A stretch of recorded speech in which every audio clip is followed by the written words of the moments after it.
All student and all hearing my channel to person. सभी श्रोताओं को मेरा शाम का नमस्कार।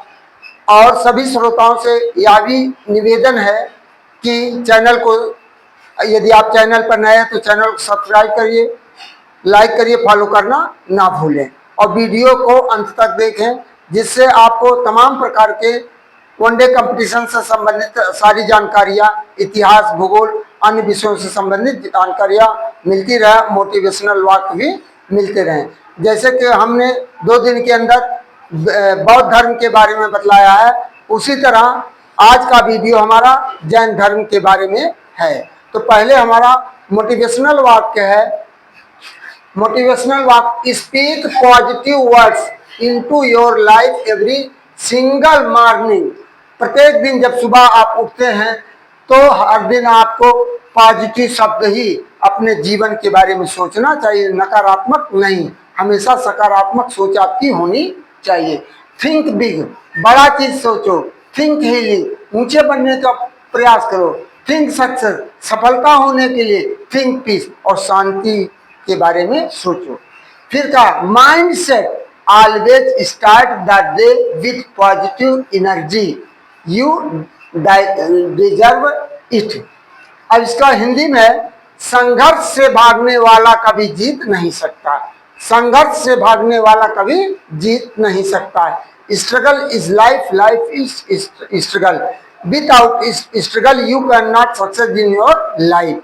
और चाहे जिस क्षेत्र का, चाहे व्यवसाय का क्षेत्र हो, चाहे पढ़ाई का क्षेत्र हो, चाहे कृषि संबंधित क्षेत्र हो, किसी भी क्षेत्र में है आप तो वहाँ स्ट्रगल करना है। बिना स्ट्रगल के आपको सफलता नहीं प्राप्त हो सकती है। इसके बाद तीसरा वह है, किसी के अकेलेपन का मजाक मत बनाओ। किसी के अकेलेपन का मजाक मत बनाओ। आपके पास जो भीड़ खड़ी है वो किसी मतलब से खड़ी है। आपके पास जो भीड़ खड़ी है वो किसी मतलब से खड़ी है। चौथा है, अधिकारों का ज्ञान ही असली आजादी है। एक अधिकारों का ज्ञान ही असली आजादी है।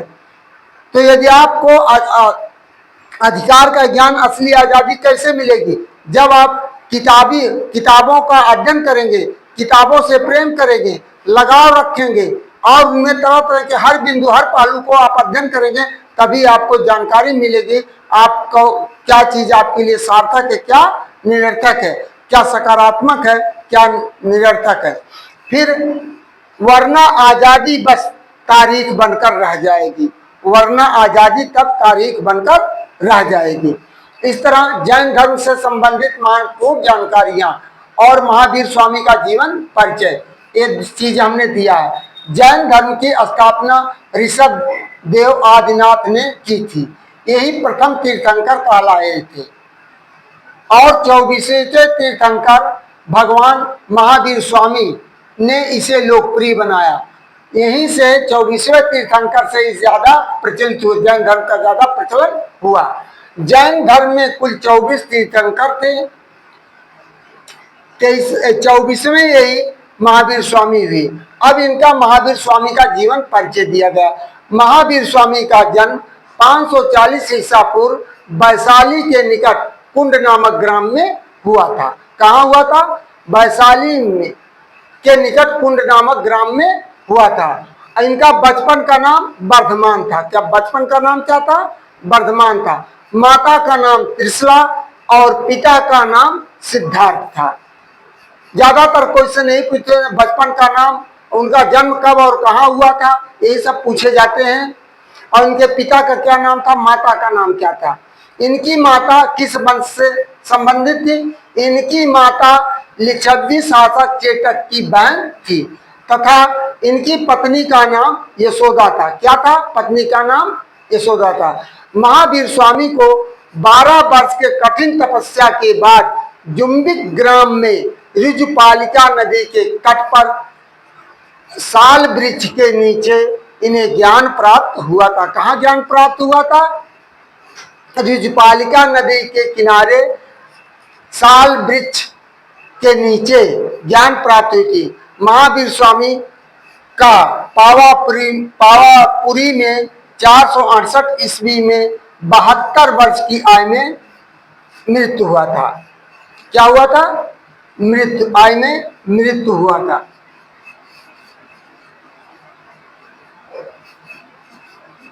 मृत्यु हुआ था,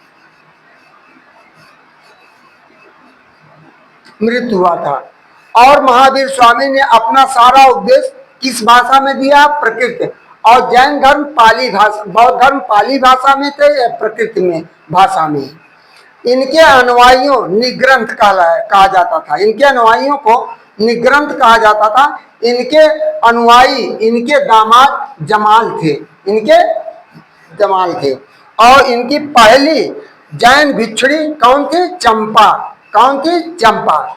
श्वेतांबर दो वर्गों में विभाजित हो गया था, श्वेतांबर और दिगंबर। श्वेतांबर समुद्र तल के शिष्य थे जो सफेद वस्त्र धारण करते थे, और दिगंबर भद्रबाहु के शिष्य थे जो नग्न अवस्था में रहते थे।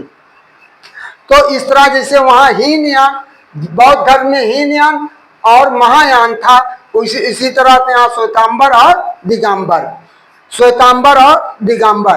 तो इन्हीं शब्दों के साथ मैं आज का अपना टॉपिक समाप्त करता हूँ। शेष इसका अवशेष भाग मैं अगले वीडियो में कल आपको दूंगा। इन्हीं शब्दों के साथ मैं पुनः आपसे निवेदन करता हूँ कि वीडियो को अंत तक देखिए, चैनल को सब्सक्राइब करना ना भूलें, जिससे आपको छोटी छोटी जानकारियां मिलती रहें जो आपके भविष्य को संवार सकती है। थैंक यू, धन्यवाद, गुड इवनिंग।